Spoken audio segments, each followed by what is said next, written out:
Bonsoir à tous, la famille olympique de Marseille, c'est Franky Foot, j'espère que vous allez bien. On se retrouve ce soir pour un petit JT Actu Olympique de Marseille. Il y a pas mal d'infos encore aujourd'hui, donc installez-vous tranquillement, hein. Supporters marseillais, supportrices marseillaises, supportrices d'autres clubs, vous êtes les bienvenus aussi. Tant qu'il y a le respect dans les commentaires, il n'y a pas de souci. N'hésitez pas à réagir en commentaire dans les sujets qu'on va évoquer dans cette vidéo. Et surtout, à liker, à partager, à vous abonner à la chaîne YouTube Franky Foot Débrief. Merci de votre soutien, c'est gratuit. Et je tiens vraiment à vous remercier de votre soutien. Voilà les gars, on démarre ce petit JT parce qu'on a pas mal d'actualités avec une grosse actu mercato en ce moment. Ça y est, les rumeurs, ça commence à défiler. Mais voilà, je veux votre avis tranquillement. Alors, là on voit Jean-Pierre Papin à l'entraînement qui conseille le jeune Daryl Bacola. Donc c'est bien, hein. Je pense que tu peux apprendre avec Jean-Pierre Papin. Il peut te donner que les meilleurs conseils, tu vois, pour marquer des buts. Mais c'est bien, j'ai bien aimé cette image, les gars. Ensuite, on peut voir Ismaël Koné et Wai en mode récupération, tranquillement.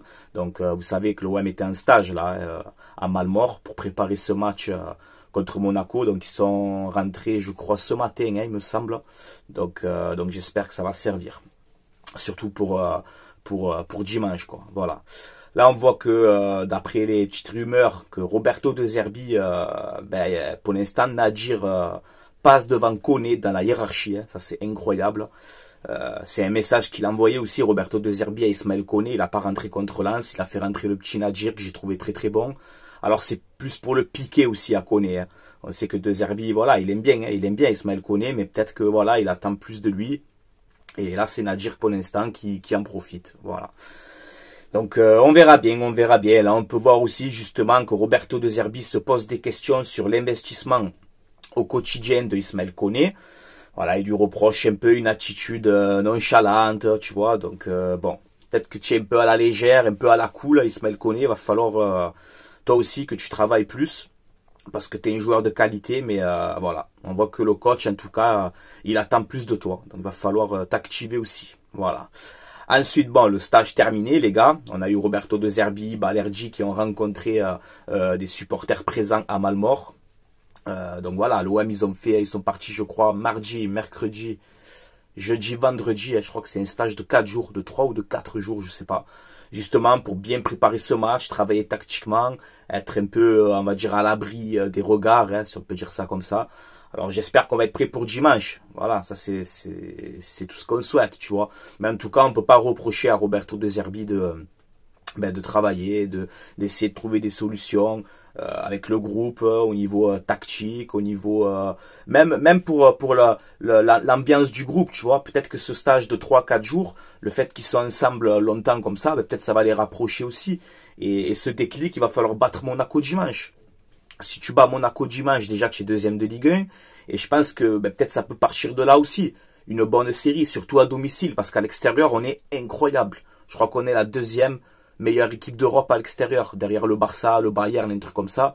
Donc là, c'est vrai qu'à domicile, il va falloir prendre des points. Alors j'espère que ce stage, malgré tout, aura fait du bien aux joueurs, aux coachs, et en espérant la victoire face à Monaco dimanche. Ça va être très très dur, hein. Ça va être très très dur, les gars. Mais bon, on est l'Olympique de Marseille, hein. On est à domicile, donc il va falloir se donner à fond pour ce match-là. Ensuite, on peut voir que la conférence de presse d'avant-match, c'est demain à 12h30. Donc OM Monaco, on aura Roberto De Zerbi et Pierre-Emile Højbjerg pour cette conférence de presse d'avant-match. Donc je pense que je vous ferai l'avant-match, ouais, peut-être vers 16h, 17h, un truc comme ça, le temps de faire le montage et tout. Je vais regarder cette conférence de presse. Donc voilà, je ferai l'avant-match demain dans la soirée, tranquillement. Voilà les gars. Ensuite, bon OM Monaco, logiquement, à guichet fermé. Donc portez vos cojones les gars. Hein, voilà. Les supporters, ils sont là pour vous encourager. Donc essayez de vous mettre à fond, quoi, de vous donner à fond et de remporter ce match-là. Mais l'ambiance va être encore une fois magnifique, hein. Donc en même temps, vous avez signé à l'OM pour ça, hein, pour vivre ces ambiances-là. Donc à un moment donné, quand tu signes à l'OM, tu sais où tu mets les pieds, quoi. Donc on compte sur vous, les gars. On est performant à l'extérieur. Maintenant, à domicile, il va falloir s'imposer, jouer au ballon et marquer des buts et arrêter cette pression à 2 balles. Voilà. Oui, Marseille a la pression, c'est la vérité. Il n'y a pas de problème. Mais voilà, je t'ai dit, quand tu signes à l'OM, tu sais où tu mets les pieds, quoi. Donc, on compte sur vous, les gars. On est à fond avec vous dimanche. On va vous soutenir. Lâchez-vous et libérez-vous un peu de cette pression-là. Essayez de faire je sais pas moi, du positif, tu vois, justement, avec cette pression. Voilà. Portez vos cojones dimanche. Voilà, les gars. Ensuite, bon, on peut voir que Clément Turpin, le fameux Clément Turpin, on n'a que 16% de victoire avec cet arbitre. Il est au sifflet dimanche, donc ça va être encore une fois la merde, hein, ça c'est clair et net. Oui, je sais, on s'en fout de Turpin, pas Turpin, il faut gagner quand même. Mais les gars, c'est un handicap. On a 16% de victoire quand on est arbitré par Turpin. Et comme dirait un certain Bruno Chéroux, c'est pas anodin. Tu vois ce que je veux te dire. Donc voilà, Turpin, moi j'ai pas confiance du tout à cet arbitre. Voilà. Et on peut voir que même Monaco, ils ont vu qu'il y a Pignard aussi, hein, un Lyonnais à la VAR. Même Monaco, ils sont pas sereins aussi. Donc tu vois, il y a Marseille et Monaco, au niveau de l'arbitrage, ils sont pas sereins les deux. Voilà, au moins on s'entend bien sur ça, tu vois. Mais bon, on verra bien, on espère la victoire de l'Olympique de Marseille. On peut voir que Rouli et Greenwood ont été élus, enfin, pourraient être élus olympiens du mois de novembre. Donc faites votre choix hein, entre Greenwood ou Rouli. Franchement, c'est vrai que c'est compliqué quand même hein, pour ce jeu, pour cet olympien du mois de novembre. On verra bien. C'est vrai que Rouli, il est incroyable, il mérite aussi. Greenwood, c'est la même. Hein, il a fait quand même aussi des bons matchs. Donc on verra bien, on verra bien. Ensuite, les gars, avant de parler de Mercato, le tirage au sort de la Coupe de France, les gars, c'est lundi à 19h. Le tirage au sort de la Coupe de France, donc on verra qui on va tirer. Mais bon, on s'en fout, hein. N'importe qui. Il faut faire de cette Coupe de France un objectif, aller le plus loin possible. C'est la seule compétition avec le championnat. Donc pareil, pour la Coupe de France, il faut essayer de faire un objectif pour enfin essayer de gagner un trophée à l'Olympique de Marseille, parce que ça fait trop longtemps. Donc cette Coupe de France cette saison, moi je vous le dis, que j'en fais vraiment un objectif, mais c'est même pas un objectif. J'ai même pas les mots, tu vois. Donc la Coupe de France, on verra le tirage au sort lundi à 19h, mais voilà, j'en fais vraiment une priorité cette saison. Ok les gars, voilà, comme ça c'est dit et c'est fait. Voilà, j'espère vraiment la gagner cette Coupe de France. Oh, depuis 1989, frérot. Oh, j'étais même pas né, je suis né en 93, je suis né. J'ai envie de voir l'OM gagner une Coupe de France, voir comment ça fait, tu vois, voir un peu ça fait comment, tu vois. Et oui les gars, donc cette Coupe de France cette saison à fond, hein. Vous jouez à fond, je vous le dis. Et on compte sur vous, on sera avec vous encore une fois. Ensuite les gars, vite fait, regardez, hein, j'ai vu cet article. Le PSG a gaspillé 624 millions d'euros sur le marché des transferts depuis 2023. C'est-à-dire en 2 saisons et demie là. 624 millions d'euros sur le marché des transferts, t'imagines?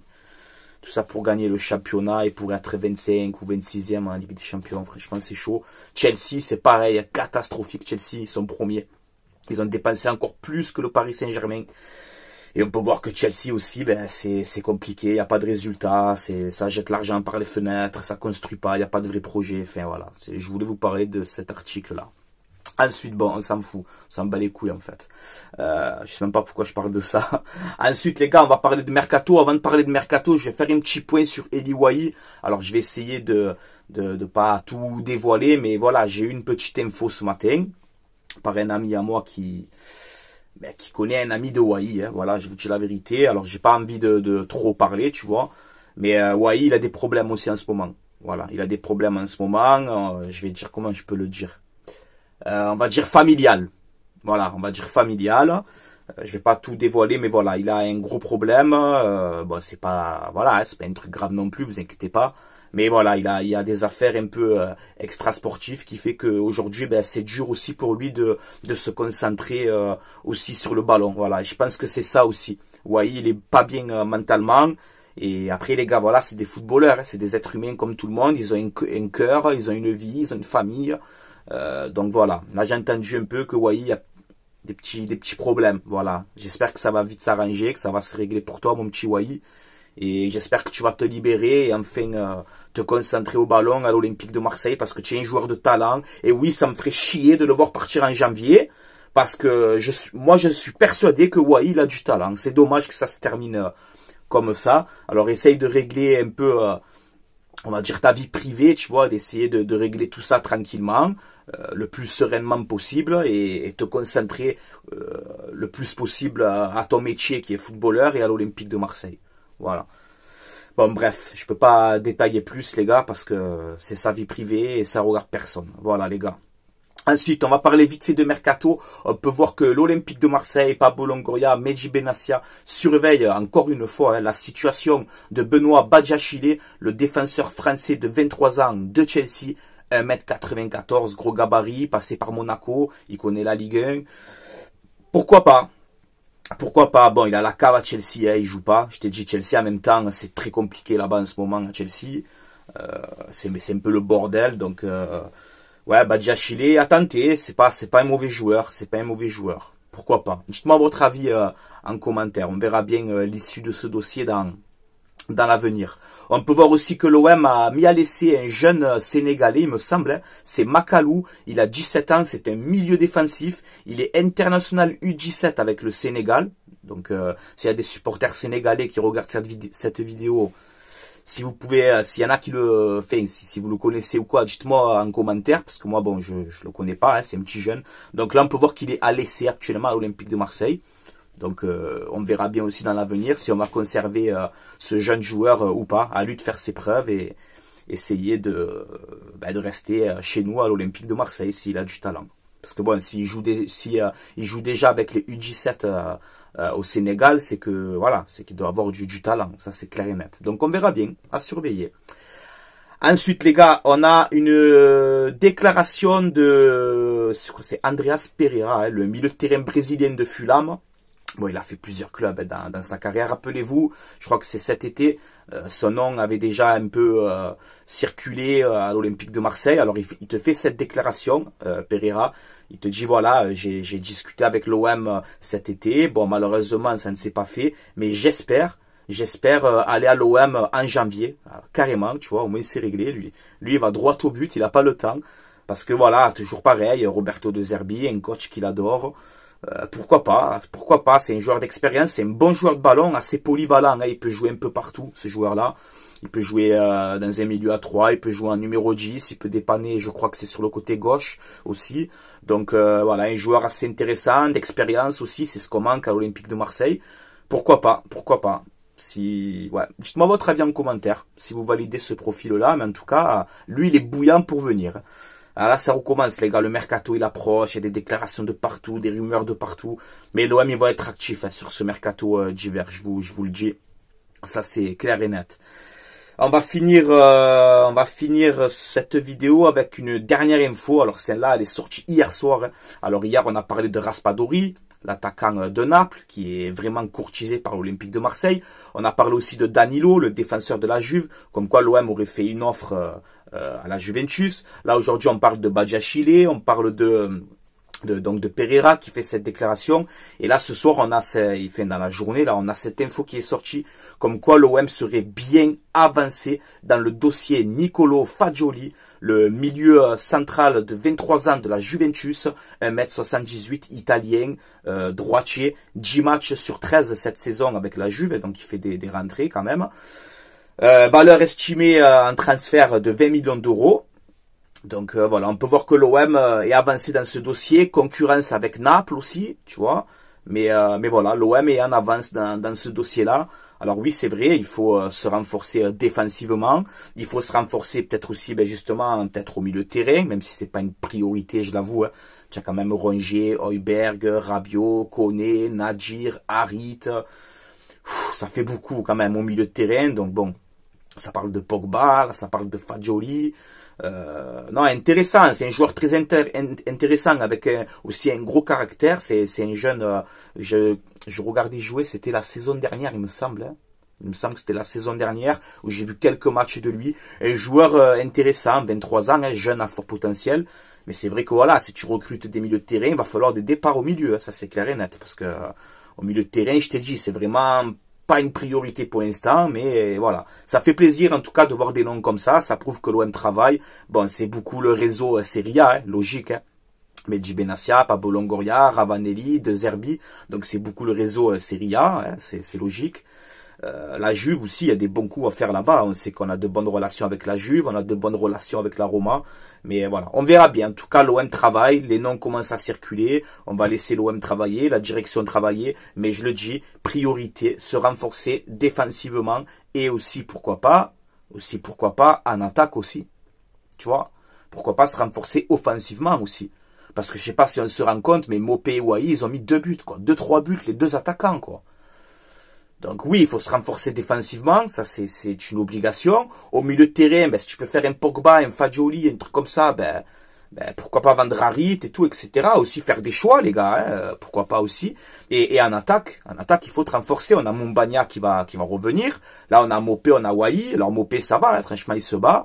Mais les gars, aujourd'hui, Mopé, normalement, ça doit être un remplaçant qui rentre, qui tue le match. Normalement, Mopé, enfin, j'ai rien contre toi. Mopé, je t'adore. Et merci pour ce que tu es en train de faire à l'OM. Hein. Au moins, tu te bats et tu montres des choses. Mais aujourd'hui, c'est pas normal d'avoir Mopé titulaire à l'Olympique de Marseille. Enfin, je sais pas. Hein. Moi, les gars, c'est mon avis. Hein. C'est mon avis de supporter. Et c'est pas pour être dur avec toi, Mopé. Pas du tout. Je t'ai dit, franchement, tu es un bon joueur, tu as une bonne mentalité. Mais c'est vrai que les gars, quand tu regardes le ratio au but, tu enlèves Greenwood, Enrique, il n'y a personne qui marque, hein, quasiment. Hein. Et c'est un problème, les gars. Donc il faut se renforcer un peu dans tous les secteurs, hein, en vérité. Hein. Voilà, alors oui, il faut de la stabilité, c'est la vérité, je suis le premier à le dire. Il faut de la stabilité, une construction d'effectifs. Mais là, il te reste Monaco, Saint-Etienne et Lille. Là, il faut que Wai, Mopé et tout, va falloir aussi planter des buts, quoi. Tu vois? Vous êtes les attaquants, donc il va falloir marquer, quoi. C'est pas normal que tu as la 12e ou 13e journée et le meilleur buteur, c'est Greenwood, mais les attaquants purs comme Mopé et Wai, ils ont mis 2-3 buts, quoi. C'est un problème aussi, ça, les gars. Donc là, voilà, il reste Monaco, il reste Saint-Etienne, il reste Lille. Alors à vous, les attaquants aussi, de montrer, de vous imposer. Wai, je t'ai dit, essaye de te remettre dedans. Même que c'est difficile en ce moment, ben bats-toi, Mino, mets-toi dedans, plante des buts et régalez-nous, putain. Régalez-nous. Voilà les gars. Bon, c'est tout pour moi. Hein. Je vous ferai l'avant-match demain soir, les gars, OM Monaco, en espérant la victoire de l'Olympique de Marseille, que ce soit Mopé titulaire, Wai titulaire, Enrique, Ro, qui tu veux, Greenwood, Nadir, qui tu veux, je m'en fous. Portez vos cojones sur le terrain dimanche et mouillez le maillot et arrêtez avec cette pression. Essayez de prendre le bon côté justement de cette pression. Vous avez une chance incroyable de jouer au Vélodrome. C'est une chance incroyable. C'est une chance incroyable. Et on croit en vous. On l'a vu à Lens en deuxième période. Pourquoi vous êtes, on le sait que vous êtes capable. On le sait que vous êtes capable de faire de bonnes choses. Alors on croit en vous, les gars. Et on va vous soutenir. Malgré tout. Même si je t'ai dit Auxerre et Paris, moi j'oublie pas. Ça me reste ici. Je l'ai là encore. Tu vois? Mais voilà. On a confiance en vous. On vous aime. On va vous soutenir. On aime l'Olympique de Marseille. Donc, à vous de vous donner à fond. Voilà, on fera l'avant-match demain, tranquillement. Voilà, les gars, avant d'arrêter, je fais vite une pub pour mon partenaire, le site mayogo.co. C'est un site où vous avez des maillots de foot, saison 2024-2025. Vous avez aussi les maillots de l'Olympique de Marseille, des 125 ans. Vous avez des maillots rétro à l'ancienne. Vous avez des maillots pour enfants, pour femmes, pour tout le monde. Il y a quasiment toutes les tailles. Donc n'hésitez pas, ça vaut le coup. Vous avez aussi des tenues d'entraînement, des survêtements. Enfin, tu peux vraiment trouver ton bonheur sur ce site. Ils font une promotion là jusqu'au 31 décembre. Donc n'hésitez pas. Je te laisse mettre pause et voir la promotion. Tu as jusqu'à 4 maillots offerts. Donc lis bien la promotion, tu vois, ne fais pas d'erreur, tu la lis correctement, tranquillement, pour pas te tromper. Et voilà les gars, si vous commandez, vous utilisez le code promo Francky, F-R-A-N-C-K-I, et vous aurez moins 15% de réduction sur votre commande. Alors déjà que c'est pas très cher le site, donc ça vaut le coup avec ce code promo. Qu'est-ce que je voulais vous dire encore? Mais voilà, on a fait un petit peu le tour. Livraison à peu près entre 15 et 20 jours. Pardon, j'allais oublier. Entre 15 et 20 jours le temps de livraison. Donc voilà, si tu veux faire des cadeaux pour Noël et tout, ben, n'hésite pas. Franchement, tu peux te régaler sur ce site-là. Tout est indiqué dans la description de cette vidéo. Voilà. Je vous laisse là. Portez-vous bien les Marseillais, les Marseillaises. On se donne rendez-vous demain pour l'avant-match OM Monaco avec les compos probables, les stats, les historiques de match, etc. Et voilà, prenez soin de vous, passez une excellente soirée. Merci encore une fois de votre soutien, de vos messages, de votre force que vous me donnez tous les jours. Merci beaucoup, la famille olympique de Marseille. Merci énormément. Voilà les gars. Allez, je vous laisse là. Allez l'OM les gars. À la vie, à la mort. Comme d'habitude. Prenez soin de vous. Ciao ciao tout le monde et à demain pour l'avant-match OM Monaco.